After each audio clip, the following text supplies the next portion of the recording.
Good afternoon. I'm Patrick Lewis, the Director of Collections and Research at the Filson Historical Society. Thank you again for joining us for today's Filson Friday presentation, Preserving Your Digital Memories. Danielle Spalenka is the Associate Curator of Digital Projects at the Filson Historical Society, where she provides absolutely indispensable vision and leadership for the Filson's digitization and digital preservation projects. Prior to joining the Filson staff in April of 2019, Ms. Spalenka held the role of Preservation Specialist at the Northeast Document Conservation Center and served as the Project Director for the Digital POWRR Project. She holds a BA in History from St. Mary's College and an MA-LIS from the University of Wisconsin-Madison. I'll return to moderate questions after the presentation as time permits. Please join me in welcoming Danielle Spalenka.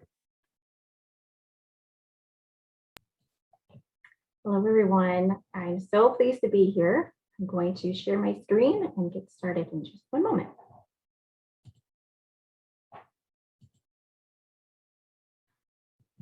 All right.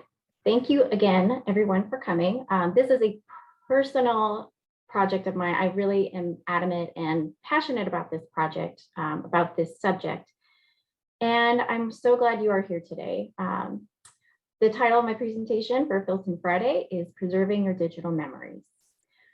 And the reason we're here to talk about this is that family memories that were once created on physical formats like diaries and letters and photographs are now increasingly in a digital format. So how do you make digital photos, important electronic documents, and videos that might be on your phone accessible in the future? These digital materials are more fragile than we might realize. So before we dive into the how-to with preserving your memories, I want to cover why we are preserving digital material in the first place, because in many ways, they are much more fragile than physical materials. So we will go over why we are preserving digital materials in the first place.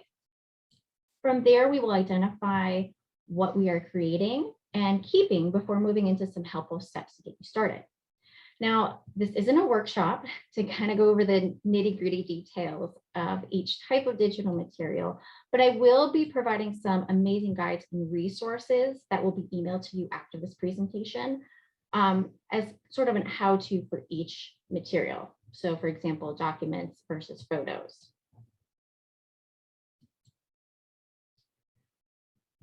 So let's get started by talking about and establishing what we are actually talking about when we say digital memories, digital materials, or personal digital archiving. Personal digital archiving refers to any digital content created by individuals in their day-to-day lives.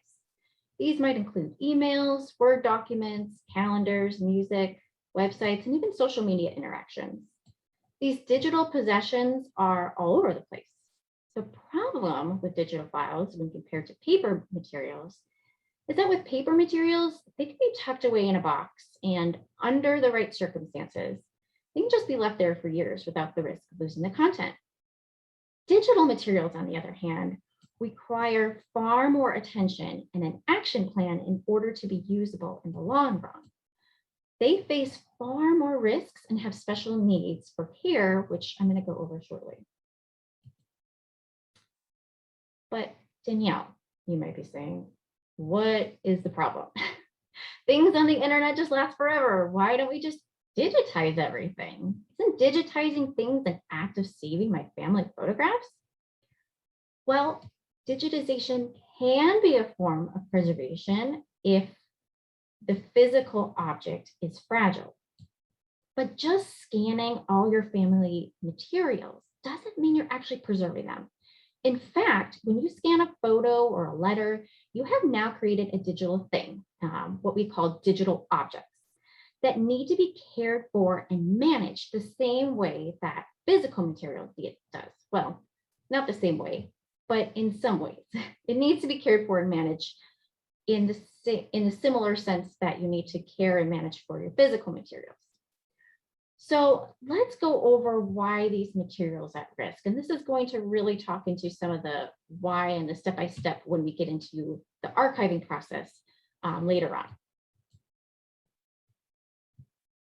Digital files actually face several risks. And addressing these risks will help ensure long-term access to our digital lives.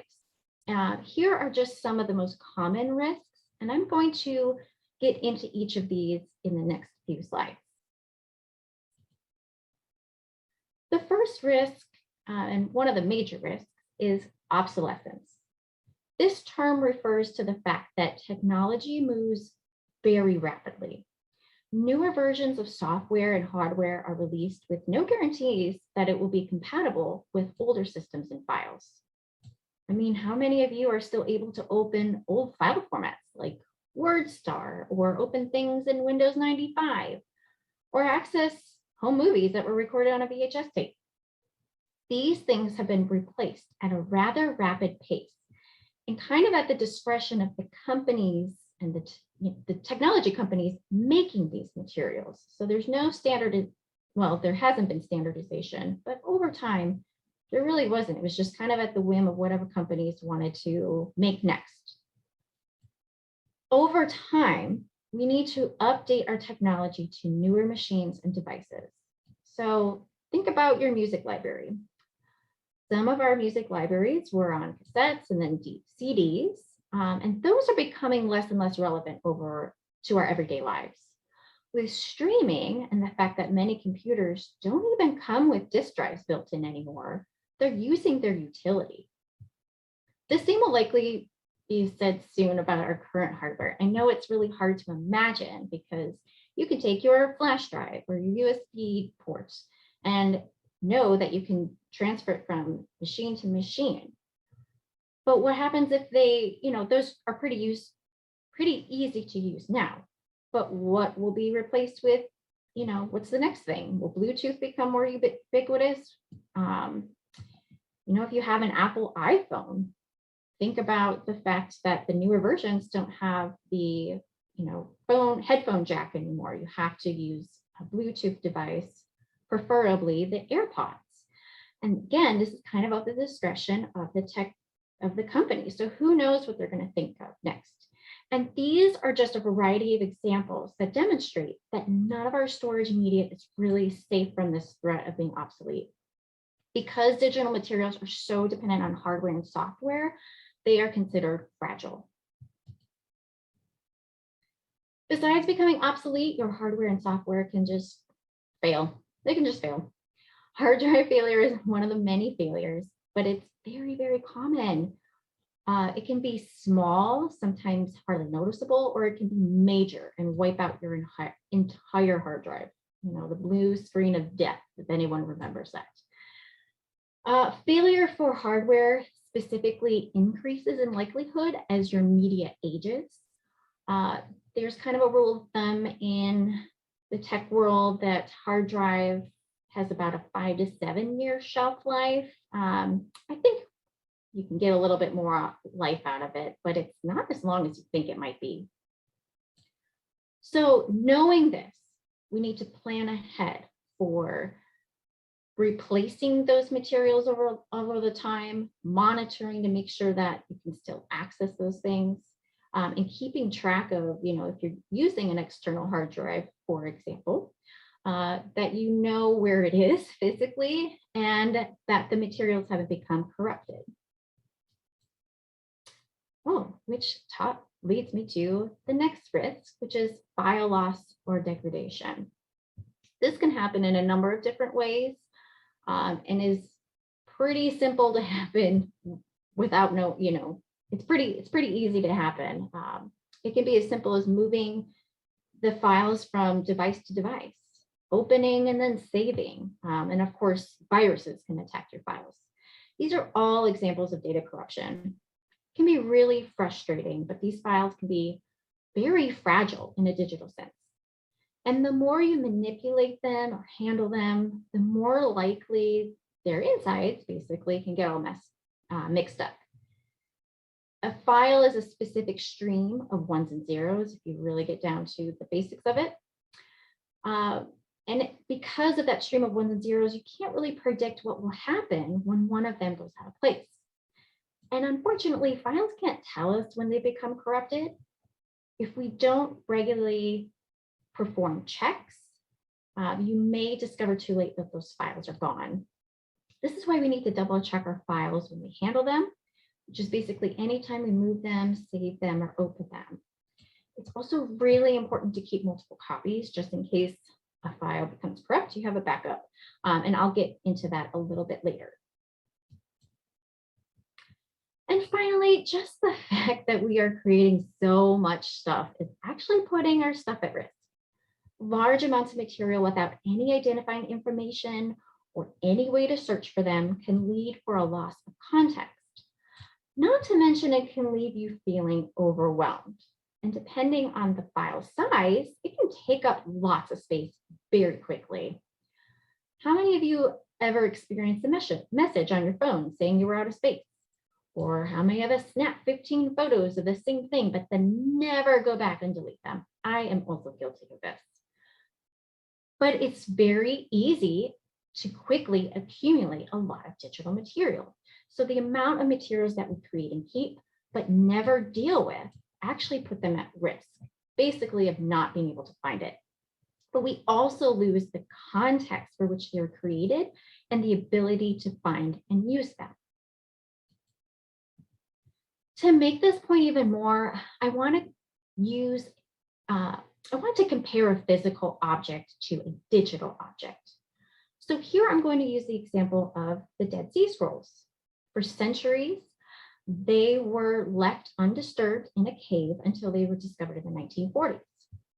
And while they had degraded quite a bit, they were able to be preserved and to be used. Readable, they were able to be preserved and conserved in a usable, readable format thanks to conservation and preservation efforts. The content and information was still there, even though some work had to be done into it. And today, we have access to them. That's pretty incredible. They were left abandoned, no one touched them for centuries. In contrast to the Dead Sea Scrolls, which again were neglected for centuries, but ultimately preserved, we have the first White House website. Whitehouse.gov was launched in 1993, but the earliest version we have available of this website is from 1996. Now, this is a screenshot of the web page as it has been preserved from the Internet Archive, which didn't start archiving until 1996. You can see, it definitely looks like a 1990s website. It's very basic, but if you look very closely, like on the very top, there's some graphics and some other things that haven't loaded. There's just, and you know that there was an image, it says on the library header, but what was that? It turns out, as you can see, many of these graphics and photos weren't really compatible and didn't transfer over well.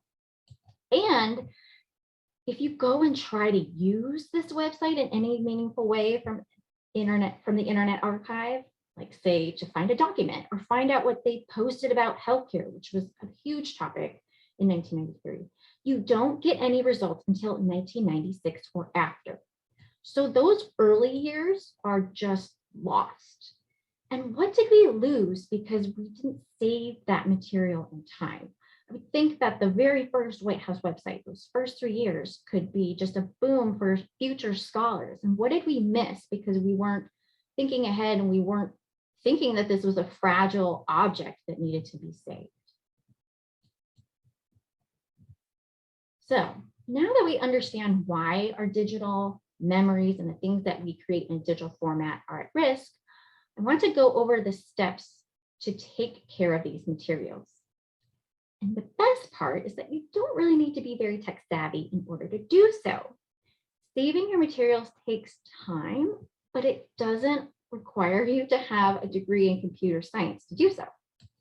I hope that these steps are simple enough for anyone to approach. I think over the course of my career, I've found that people have this mental barrier to doing digital preservation and preserving anything digital because they think it has to be perfect. They think they need these tech skills. But doing something is better than nothing. I like to use the good enough approach. If you're just doing something and it's very simple and it takes you more time than using these fancy gadgets and technology, it's good enough. It's going to be there. You're doing something. So these are kind of good enough simple, basic approaches to getting started for digital archiving your personal memories. The first step doesn't really require a lot of tech. It's actually just identifying what you want to save. And I'm going to go into each of these steps in further detail as we move along. But the very first step is just figuring out what you have. From there, you want to decide what is important to you. Because the point of archiving is not just to keep everything. If we were to just keep everything, we would be hoarders. We'd be digital hoarders. We don't want to do that. We want to save and select and decide what is most important to us so that we can take the time to manage and care for it and pass it on to future generations. After you identify and select what you want to save, you want to organize the content. We're going to save multiple copies in different locations. We'll talk about that later. And then finally, thinking about what to do in the future. Migrating every 5 to 7 years to replace formats, hard drives, whatever it might be, into more sustainable or newer technology. So that's really the plan. And all of these 5 steps together encompass a plan. Preservation, and people think about preservation as the white gloves and the boxes that we put our archivable material in. And that is part of the process. But really what happens first and foremost is the planning, the identification, the selection. These 5 steps are more important to the preservation process than wearing white gloves. All right, so because these 5 steps don't really require a lot of technical savvy, I hope that you guys can walk away with being empowered with doing this yourself. And so I'm going to go through each of these steps in a little bit more detail, and this will kind of be the bulk of it before we get to wrapping up in the end. So that first step is just figuring out what you have, identify. This involves going through your digital files and identifying the documents, the events, people, and places that are important to you. This ties into selection and decision-making, which I'll talk about shortly, but also knowing the different types of digital material you have will help you make a plan on how to care for them in the long run. So how do we identify what we have? First, you just want to consider the types of digital materials you have created and saved over time. These are just some really common ones. I'm sure all of us have digital photos right now. There's all sorts of different documents, whether it's a word processing, a spreadsheet, presentations like the one I'm giving here, emails, and then audio and visual. So thinking about what you have will help you figure out and move forward in the process. It's also important to know where exactly you have been keeping digital materials. So it's important in the identification process to locate and perform some sort of inventory. So you'll want to think about your devices, the places where they are actually kept, even though digital things are kind of thought of as nebulous, they're in the cloud somewhere. It's actually a very physical process to have a file. It's on some sort of physical device. Even things in the cloud, they're on a physical server somewhere, just not on site for you. So think about your personal devices, whether it's computer, maybe old computers. Do you still have the power cords? Is that power cord in a closet somewhere, in a box when you moved in 20 years ago? So think about the computers and their accessories. Maybe you have things on external hard drives, or even further back, zip drives, floppy disks. I mean, these things can be all over the place depending on how far back your materials go. CDs and DVDs, cameras, and phones. So thinking about what you have and where it might be located, and just writing it down so you don't have to keep a mental list in your head. You also want to consider any cloud-based services that you might be using of where you have digital materials. Certainly, if you're using something like Google Apps, you probably have things there, but what was before Google? Maybe you had an AOL account from the 1990s and has maybe some emails that you want to save. Did you migrate it over to your current Gmail account? Do you remember the password from that? So thinking about these cloud-based services, social media accounts, photo sharing sites, and even voicemails and text messages might be something that you want to keep. So again, keeping an inventory can just be as simple as a spreadsheet. Maybe you want to write it down on pen and paper, whatever you decide. Just knowing the types of materials and where they're located is really going to get you started. That's a pretty simple way to get started. And finally, with the identification process, you want to actually know what type of file formats you have. That's pretty key.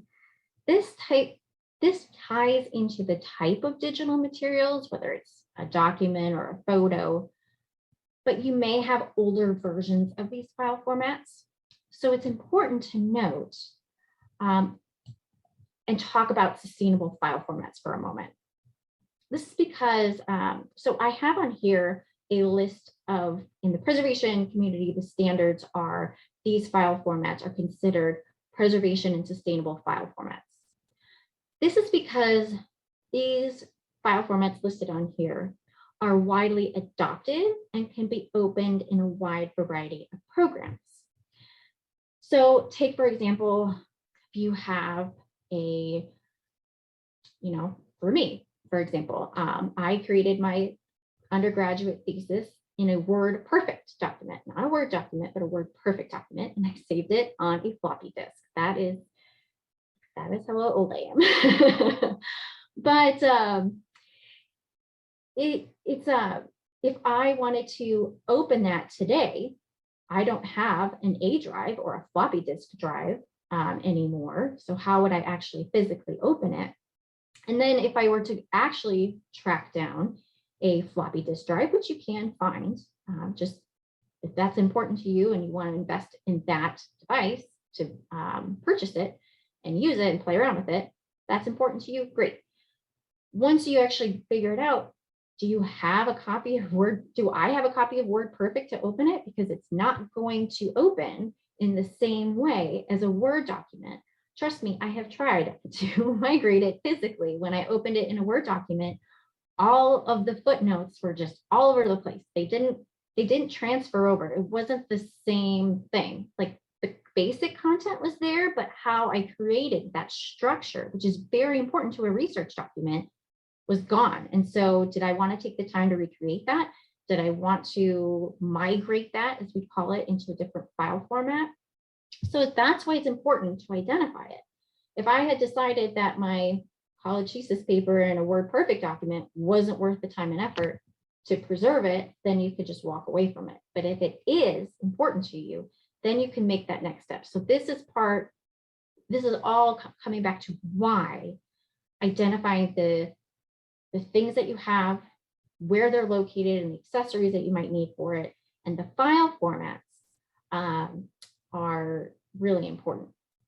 Again, these are considered sustainable file formats because now you can open a Word document. It's pretty widely used.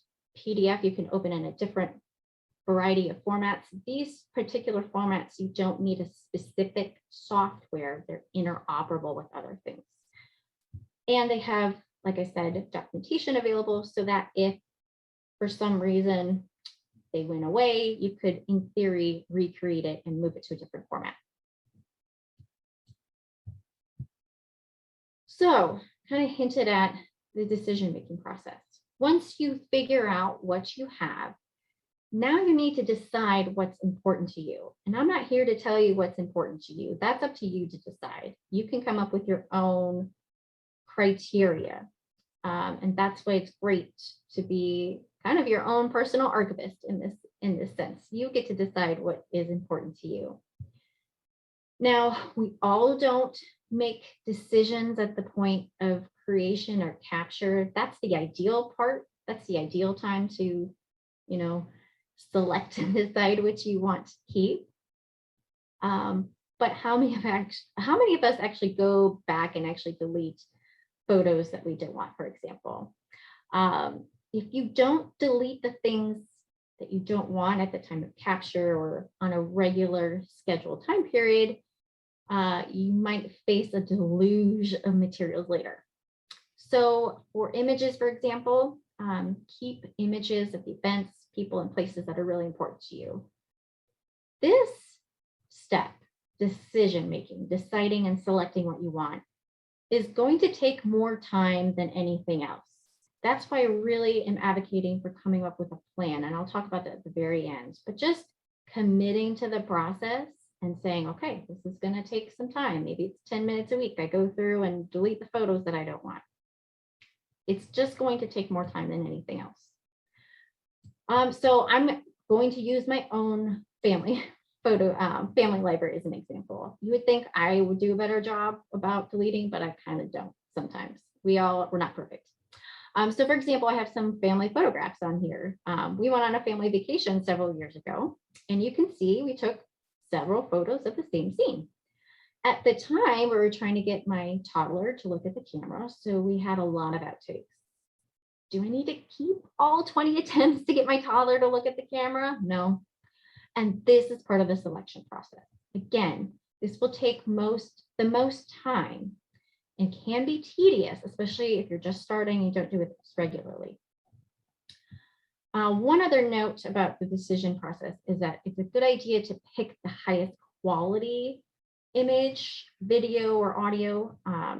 That's because, making it a little technical, but some of the things, like if you save it, especially to say Google Drive, or if you're using a web service, sometimes they will compress or automatically make a smaller version of that file for you.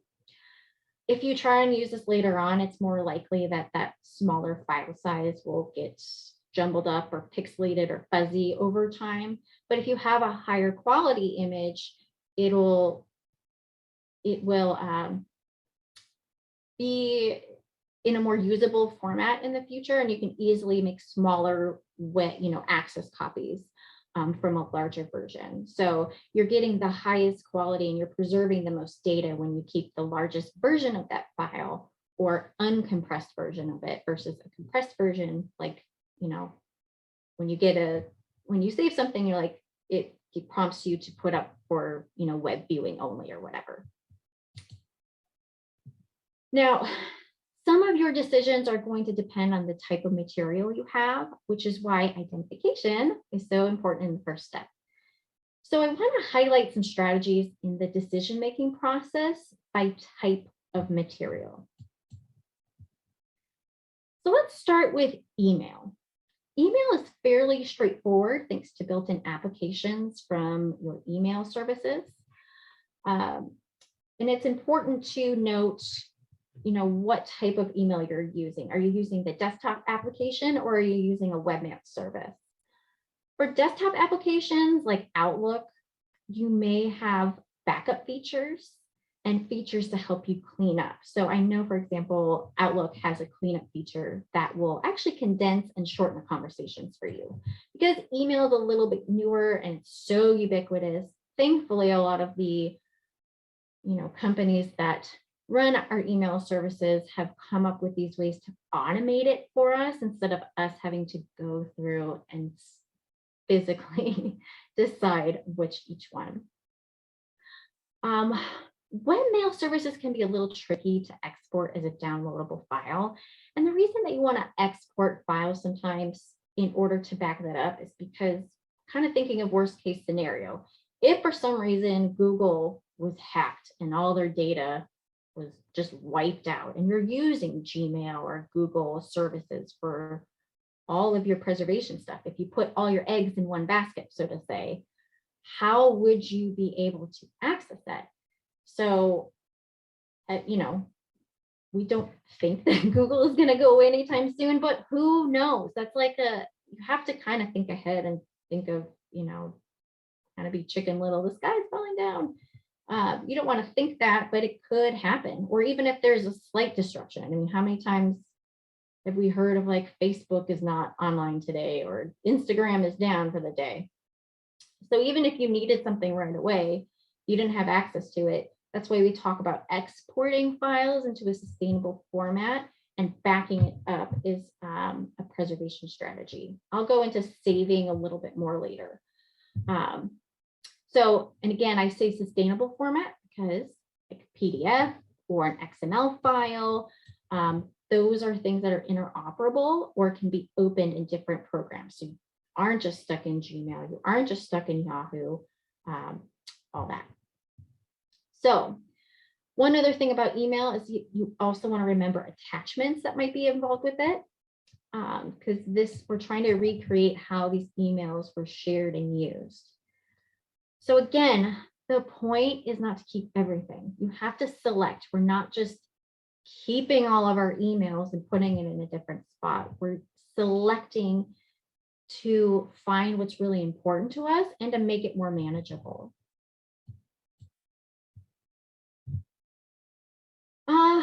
Text messages are something you might want to save. Maybe you have some text messages from a loved one that's no longer here. Or you have a really funny meme thread with your significant other or your best friend that you want to keep forever and show your grandkids. Who knows? Whatever's important to you, text messages are something that you may want to save. With text messages, you really rely on third-party tools. These are separate platforms. They're not a built-in service. I'm not going to get into the nitty-gritty details like step-by-step instructions based on whatever phone you might be using. But there's this great article from Wired Magazine that goes through some of the particulars with downloading and saving text messages. It says for iPhone, but it actually covers Android too.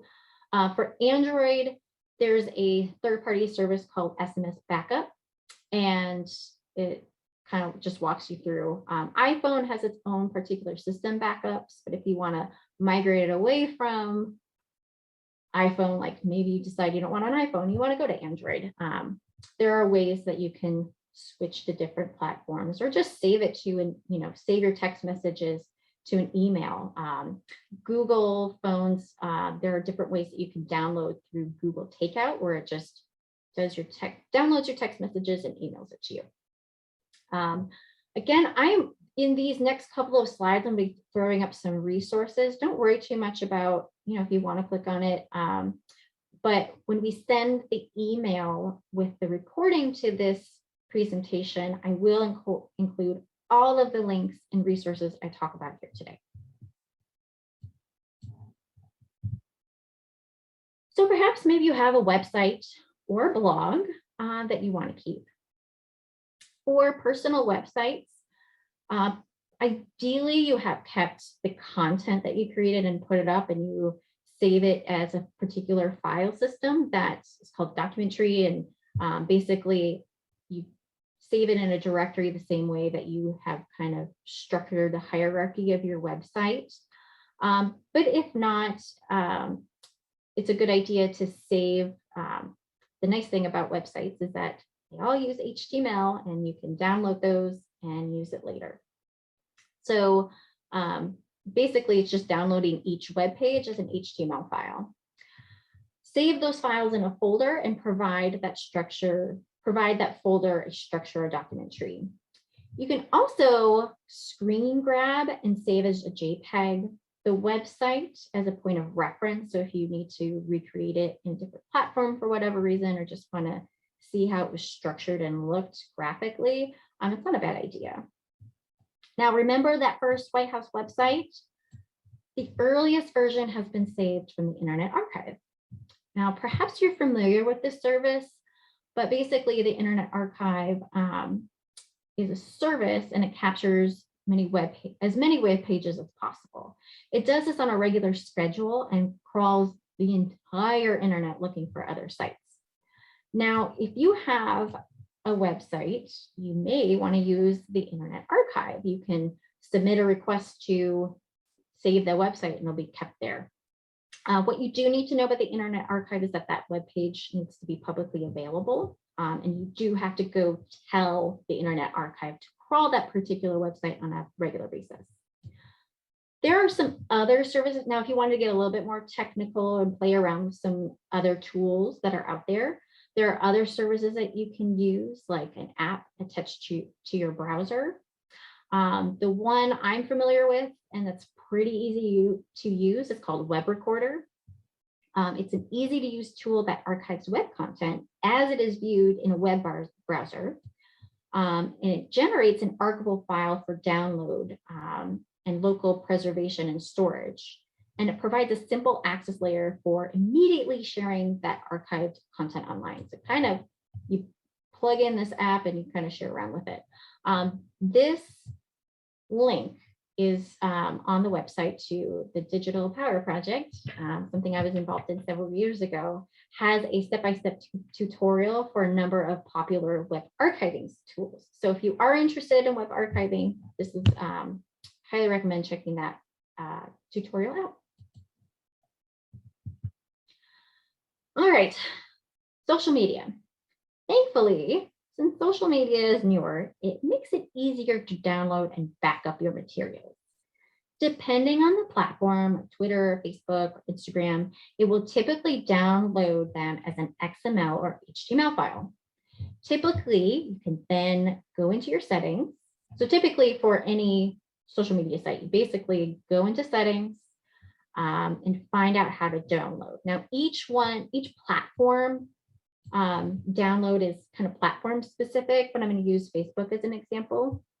So in the settings tool, you navigate to your information, and from there you are given an option to download your information as an HTML file. So remember that talk about file formats? This is why using one that is standard like HTML means that your content isn't stuck in Facebook forever. There's this great blog post from the Digital Preservation Coalition that outlines how to do the step-by-step instructions for each platform, each of the popular platforms, I should say. So it's pretty handy. All right, so let's move on to some more complicated things, things that aren't necessarily generated through other services. You probably have things like resumes, school papers, financial spreadsheets, presentation slides, or other digital documents. You might also have digital copies of original documents like this scanned, digitized letter from the Filson collection. So these are all sort of personal records that you might have. Examples of things that you might have to keep. Well, actually, that gets me into a conversation about what you have to keep versus what you want to keep. So you might have to keep things like financial records, taxes, bank statements, excuse me, versus, some family letters or, emails, those kind of digital manuscripts. So thinking about what you have to keep versus what you want to keep is really important with personal records. All right, I want to take some time to talk about photos because I'm pretty sure, like me, you may have a lot of digital photos. And this is where the decision-making process is really important. Selecting what you actually want to have, not keeping 20 versions of your toddler, not looking at the camera. You don't need to preserve all those because it takes so much time and effort to do this preservation process. You really want to be selective of what you want to keep. So decide what's important to you. Pick the images that you feel are especially important. Pick a few or very many. If there are multiple versions of an important photo, save the one of the highest quality. You have been keeping lots of photos without ever deleting them. It might feel like a tedious process, which is why it's important to kind of commit to it. The resource I linked to is this great NPR article that came out in December about what tech experts suggest for organizing and basically preserving your photos. And the same thing that they say is identify and select. They get into a little bit more technical details. So if you have a ton of photos and you really don't want to go through and individually and manually figure out what you want to keep, there are some services, some tools out there, and they highlight those tools that are available that are really great. So I highly recommend checking that out. And finally, with audio and video, it's pretty similar to photos, but you want to, again, select what you have, save the highest quality versions of those audio and video, especially with audio and video. Again, they can be compressed down for web-only versions, depending on where you're saving them. And you want to organize it into folders. Video especially will sometimes, when you download it from like a DVD, for example, it will save the video and audio separately, and you have to, and if you don't download it in a certain way, in a proper way, and organize it into folders, it could become unusable. So you just really want to save it. All right, so I did spend a lot of time talking about identification and selection because that is the biggest part of it. Once you decide what you want, what you have and what you want to keep, you want to organize it, because this is how we actually find and use our files. We want to provide descriptive information, having good file names that are short and consistent, because, you know, especially with images, for example, sometimes on your phone, it automatically creates this file called IMG 4516. And what does that mean? If you were just looking at it, you have no idea what that means. But if you're providing a good file name that's short and consistent and putting it in a place where you can find it, that's all part of the organization process and how you're actually going to use the materials in the future. So once you've decided what to keep, you need to gather everything in one place. And I'm just going to throw out a very simple strategy of how to do so if you're starting from the beginning. So you transfer your files to wherever they are after the identification process, to a computer or an external hard drive. Then you can create a main folder. You can even entitle it something like My Archive. Then you want to organize your files further. You create folders inside the master folder and name them with simple descriptive titles. You can do it by format, like video or audio or photos. You can do it by event. It's sometimes helpful to include the date and the subject in the folder titles, just so for easier access. I do want to take a moment to talk about file names, because a question I get a lot is that people want to have perfect file names. They get really bogged down with this idea of like, what do I name the file? I'm here to tell you that it actually really doesn't matter, as long as it's short and it's consistent and that you write it down. Please don't provide the entire description of the file and what is going on in your document in the file format. This is because if you want to truly make your files interoperable and usable in the future, if you include things like special characters or a ton of characters, it's less likely to be transferred over and over and over in the process. It's more at risk. You're shortening that risk by shortening the file name. Whatever you decide to pick for a file name, whether it's like, you know, dates are really good descriptions, or like even the name of the person, and include the year or the date, make it short. But then instead of providing the description in the file name, you write it down somewhere else. So pick something, be consistent, and write it down. Now, if you have a lot of materials that have really useless file names, like images where it's IMG dash whatever, whatever, there are tools like this one highlighted on here called bulk renaming, where you can pick a file name and a bulk rename it for you, so you don't have to go through and do it manually.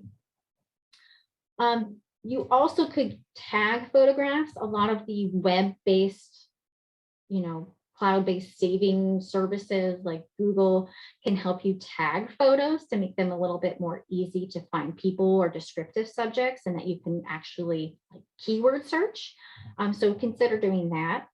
But whatever you, whatever you decide, just write down you can create a directory or folder structure on your computer or in your, you know, cloud-based services. Whatever you do, it's helpful to write a brief description of that directory and of documents, so that future you know, 5 years from now, can tell you from the past what you actually wrote down. But if you really are thinking long-term and you want to give this stuff to, you know, your kids, they know why it is you kept a description. So writing things down, writing the organization structure and providing description is really going to help you and your loved ones down the road.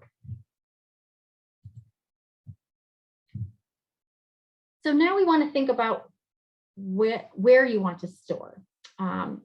Cloud versus hard drive or a physical device, a local server, which really isn't necessary for personal materials. I've already mentioned that, you know, if you're saving large files and move it to a cloud-based device, just make sure it doesn't compress it down. But the rule of thumb is that you want to save multiple different copies. And this is because if your external hard, if you put all your eggs in one basket, if you put all your files, you've come up, you've created your archive, and now you can save it and be done. If you put it all in one place and that thing becomes corrupt for whatever reason, you have lost all that material. So we like to say this 3-2-1 rule, that you keep 3 copies of your files on 2 different types of storage media. And one of that storage media is off-site.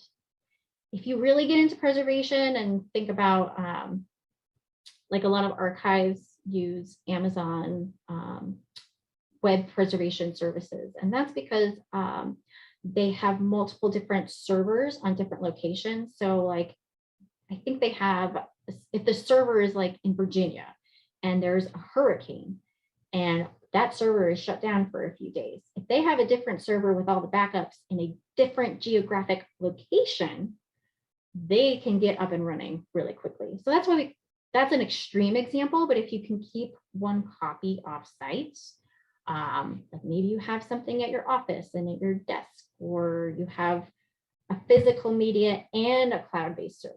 So the rule is 3 copies of your files, at least 3 copies of something, so that if one of them fails, you have an easy way to replace it on 2 different types of storage media, and at least one of those copies in that storage media is offsite.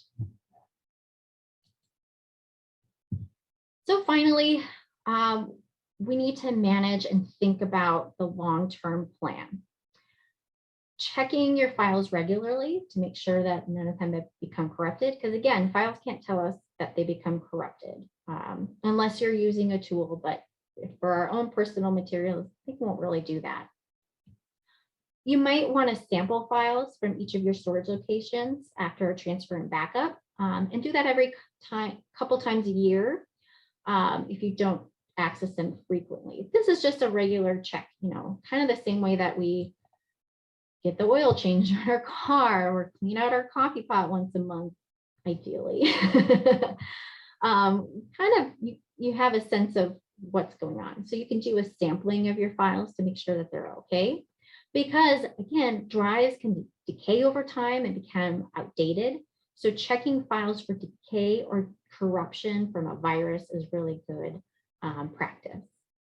So following these guidelines will really help you protect your personal digital files for years to come. All right, so let's wrap up, get to some questions. Personal digital archiving takes more time than money and tech skills. So really the first step is just making a plan to do it.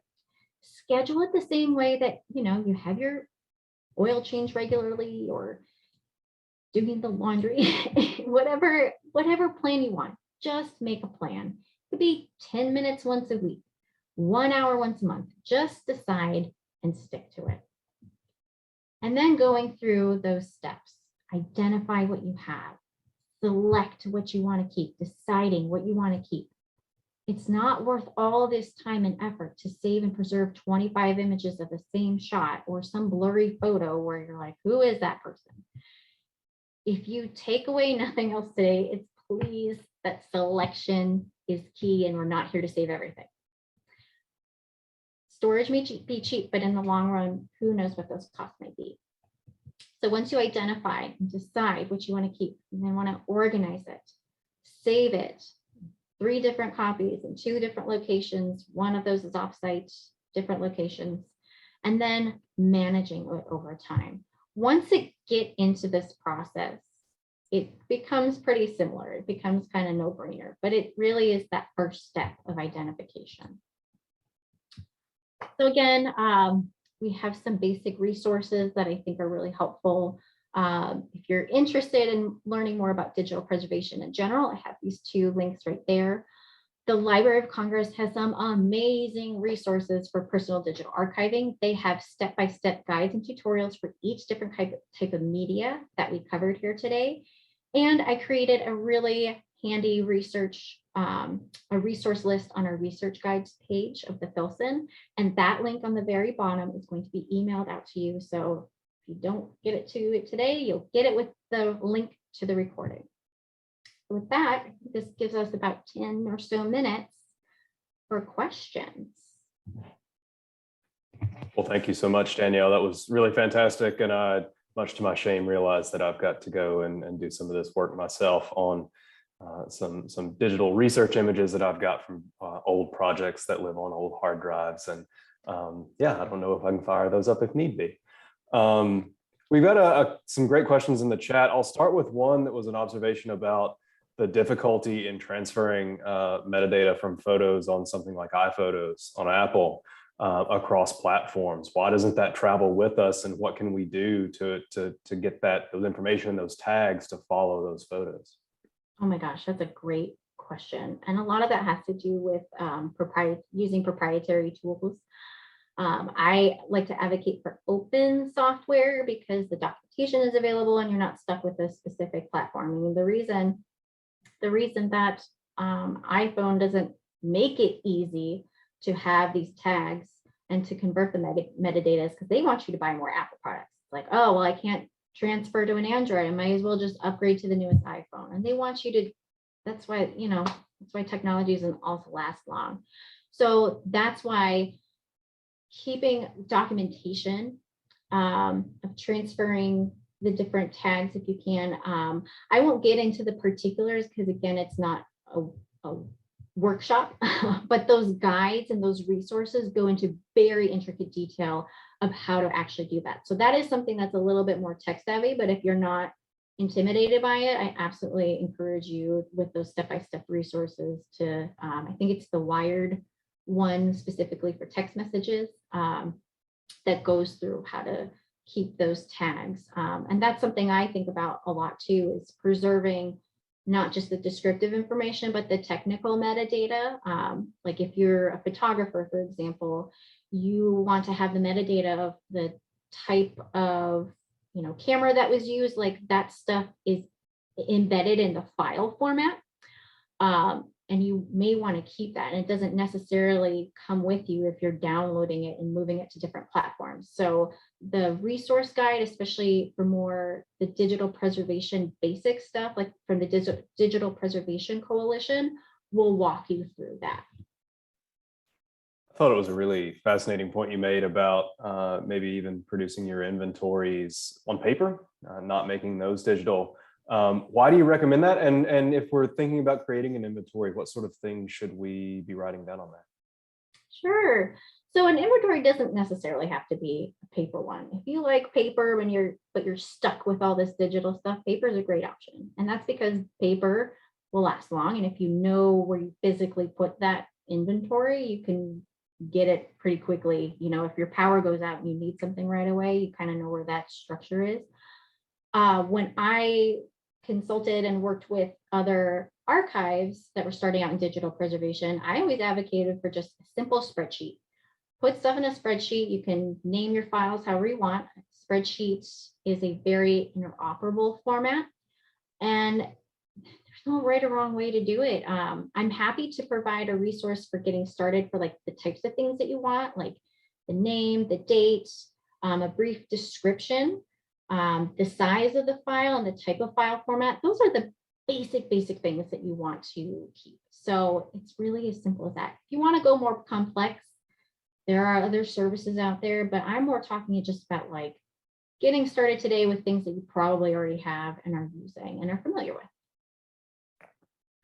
We've got another question, and I think this is probably on everyone's mind, about scanning photos, right? We're talking primarily about born digital items here, but a lot of folks will want to digitize things. What are some best practices if somebody wants to start scanning some photos? Oh my goodness. Okay, come up with a plan. It's the same thing.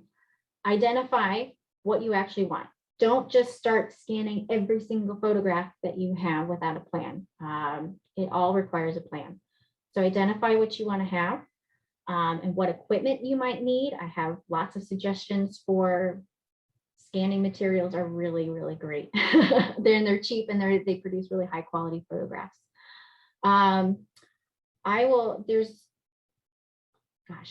Could really get into it, but once you decide and select and you have the materials, you then want to create them in a higher quality. So if you're using a scanner, it'll give you the different types of settings. There are different, settings that you want, like 24 color bit.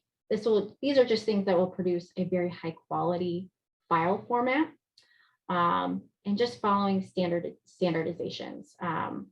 There are some really basic and great digitization tools and tutorials for getting started from the Northeast Document Conservation Center and from the American Library Association. And again, I'm happy to send those out in email if you want to start a personal digital scanning thing, but that is actually a whole other different subject and maybe a future Filson Friday talk. I'm sure that would have a huge audience. And then after that, you just basically follow the same sort of recommendations for file structure, organization, planning, short file names, and all the rest. Yep. Well, fantastic. I think that's run through our questions in the chat. So thank you so much, Danielle. We really appreciate you sharing your expertise with everyone. Kate has dropped Danielle's email into the chat. So please feel free to reach out with questions. And then the wonderful PDF that Danielle has put together with some links from today's site will go out to everyone who is registered for this, and we'll be able to share those resources. Thank you. Yes. Thank you so much. Please email me. This is a passion subject of mine, so I'm always happy to help out. All right, everybody have a great afternoon. Thank you.